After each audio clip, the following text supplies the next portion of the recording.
I came home from work, exhausted and the light. I screamed in horror. What the hell? The room was in disarray. Bags of snacks were scattered everywhere. In the center of the room were my mother-in-law and her two sisters, who were drooling in their sleep. "Oh, you're back. It's quite a nice house." My mother-in-law woke up. Give me a break. What do you think you're doing? I screamed in anguish, and she clapped her hands and smiled at me. You're going to work hard for us. Then we'll let you stay here. 33. She proclaimed with a breath that re-alcohol. Her sisters were smirking with a glass of wine in their hands. It's a little cramped, but we'll make it work. It comes with a maid, you know. That's true. Can I get some snacks too? The three of them gulped wine while cracked up so hard that the entire neighborhood could hear them. I was absolutely stunned when I heard a nonchalant voice coming from the front door. Editing. Suppressing my anger, I walked towards the door. My husband, who also reeked of alcohol, took off his jacket. He had told me he was going to a con function, but it made me angrier in situation. Honey, your mom is making a terrific dish that she and her sisters are going to enjoy here. Do something. Oh, yeah. I think I got a text about that from her. She said they were having a party tonight. Are they still drinking? I was taken aback by his indifferent attitude. Are you serious? What are we going to do about their expenses and stuff? She said she would pay us rent. You just need to put in a little more effort into your housework. Sure. What would you like to eat? He walked into the bedroom to change. I went back to the living room and found three of them sprawled on the floor. They had such dumb sleeping faces. I saw a wine bottle lying on the floor. I couldn't contain my anger and pick. I met my husband Peter through work. At the time, I was working in sales food company. He was one of my clients, and we off each other. Since we both liked to drink, we hit right away.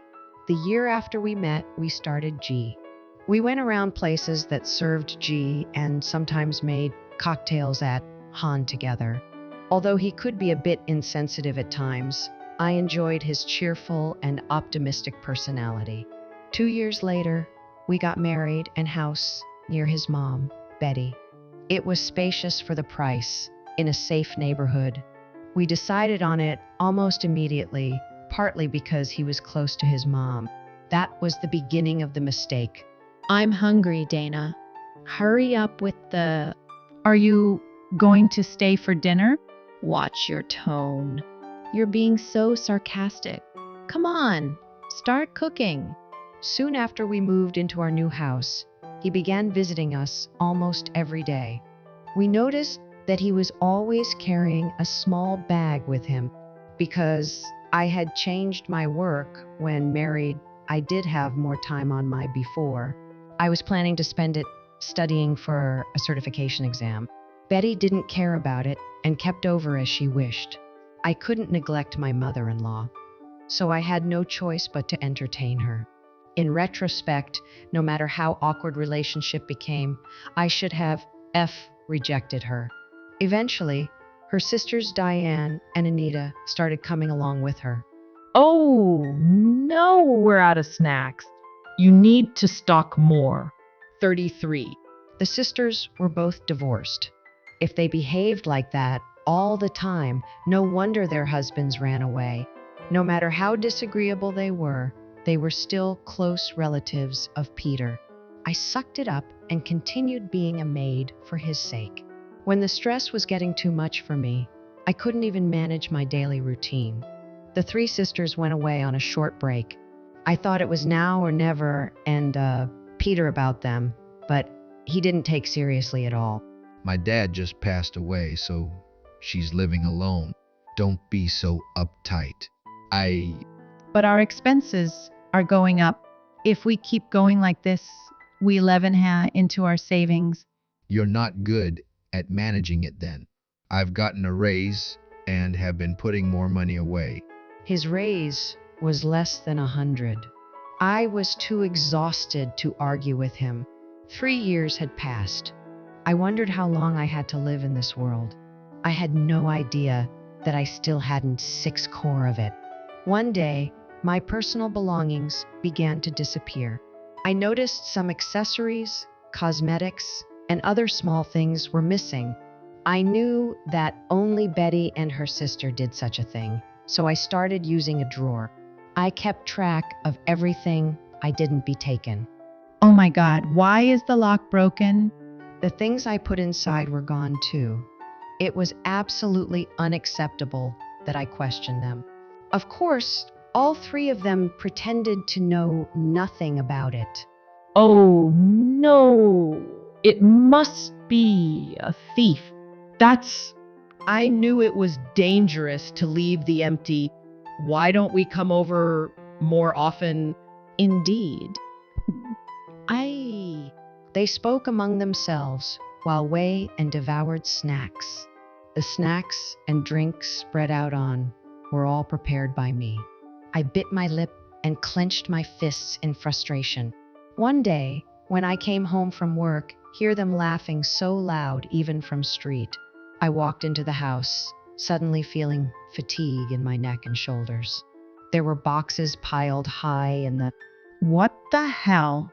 I walked towards the voices, suspicious of what I might find. What I saw was truly unbelievable. More boxes were placed throughout the room. Looking inside one of them, they found that it belonged to the 3 sisters. They were drinking wine in the middle of the mess. Noticing my presence, Betty spoke to Good Mood. We decided to live here. You're going to work hard for us. Then we'll let you stay in this house. She declared the unthinkable with, that reeked of alcohol.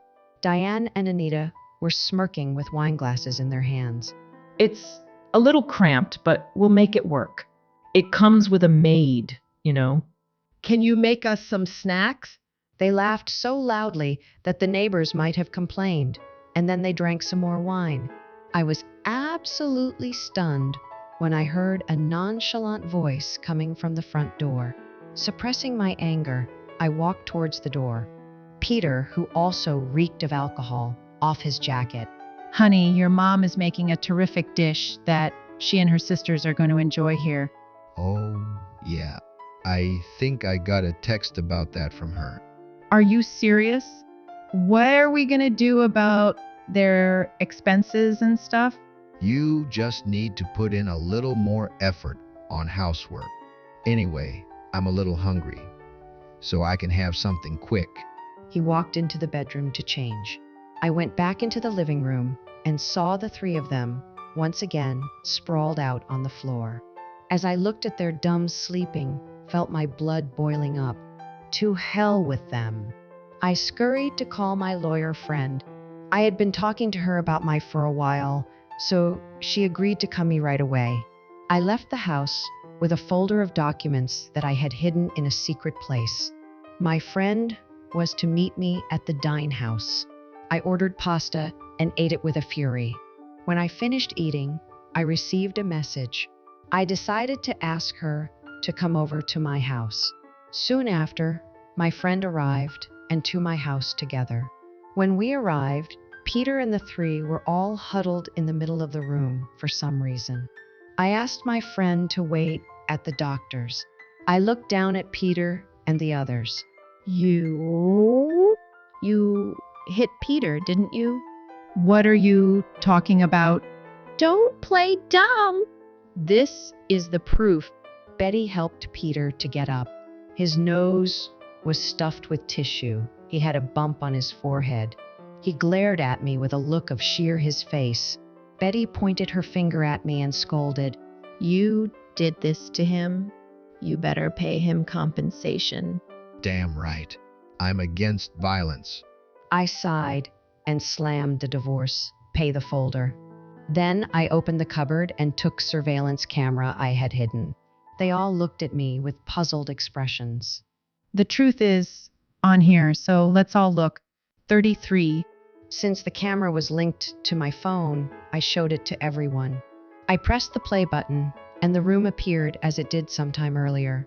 We could see Peter coming into the room in a good mood after changing clothes.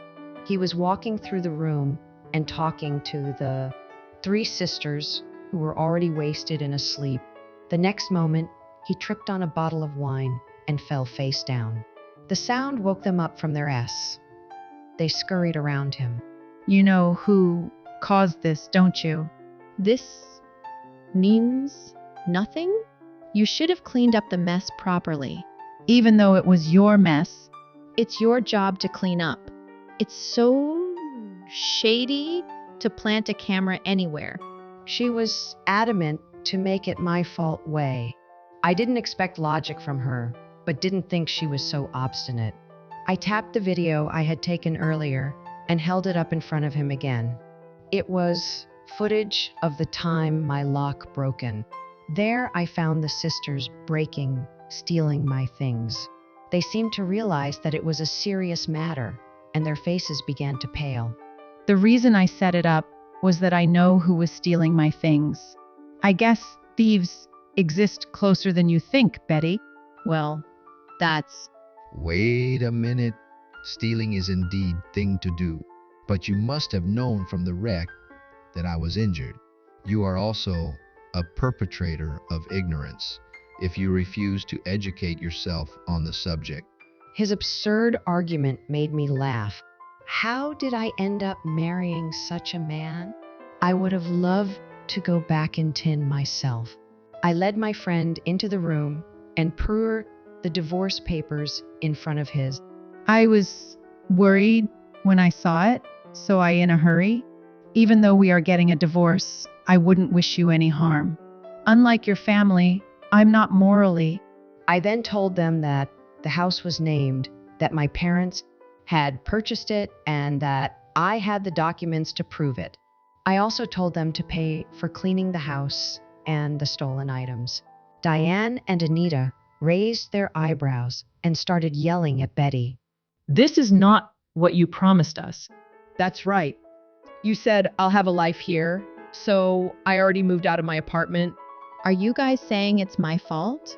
It was Diane who brought the wine in the first place. As the 3 of them argued, Peter begging, he apologized to me, tears streaming down his face. Just as I was about to say it was to the doorbell rang, I shouted towards the door for someone to appear. A woman did. Aunt Angela. Hi, Peter. You've gained so much. 6. Why are you looking so pitiful? She took off her sunglasses and flashed a beautiful smile. I felt the mood in the room change completely. Betty and her sisters uncomfortably around each other. Aunt Angela was my late father-in-law's sister. She ran a successful business and was well off. When my father-in-law's company went bankrupt, not only did she help him with his debts, but she also helped him until his company took off again. Betty was completely indebted to her reason. Diane and Anita went to the same high as her and were intimidated by her. She kept herself away from her family, which made everyone fear and respect her at the same time whenever she made a rare appearance. Peter had also been afraid of her, and he was spanked when he was a child. Of course, the spanking wasn't but for being mischievous. As for me, I met her through work. She was a tough businesswoman, but also very caring and practical, who respected. How can you treat a kind and compel in this way? You people should be ashamed of yourselves. Well, I'm not sure what you mean by edit, but I can certainly help with any spelling or grammar mistakes. Everybody sits down right now. Angela began to lecture the 4. They were complaining to me before, but they became quiet and obedient. Her lecture went on for about an hour. By the time it was over, Peter could do anything. I then had him sign the divorce papers in front of everyone. He also wrote and signed an agreement, one that he would pay me alimony, and he and his family have been spending The years of hell finally came to an end. Cheers, 3. I guzzled down the ice-cold beer. It's the taste of victory. It tastes 100 times better than the beer I usually drink. I'm having a party with some girls at a crowded bar. I can't believe Peter is your ex-husband. I was dumbfounded when you told me. Yeah, well, by the way, thank you, help. Don't mention it. Just tell me ever. After I filed for divorce, I immediately left the house. When Betty and her sisters lost their parents, they went to work in Angela's warehouse. They're assigned to a particular section, and they struggle every day. Angela advanced the payment for the stolen items for them. They are forced to work hard until her back. Peter's performance at work dropped dramatically and was demoted. One of my friends I'm having a drink with tonight is his colleague. She's also my classmate from high school. We bumped into each other at the station, talked for the first time in a while. When I told her about the divorce, a rumor about him in the office, as a result, his credibility flew out of the window. Even though the work environment was unpleasant for him, he thinks it's still better than working for Angela E. He still goes to work every day. Angela has assured me that if he fails to pay the alimony payment, he will be forced to work for her immediately. Seriously, why did I marry that guy? I know. It's a party for bros today. Let's all have a good laugh together. I'm in. Our laughter mixes with the hustle, bustle of the bar and disappears in the night.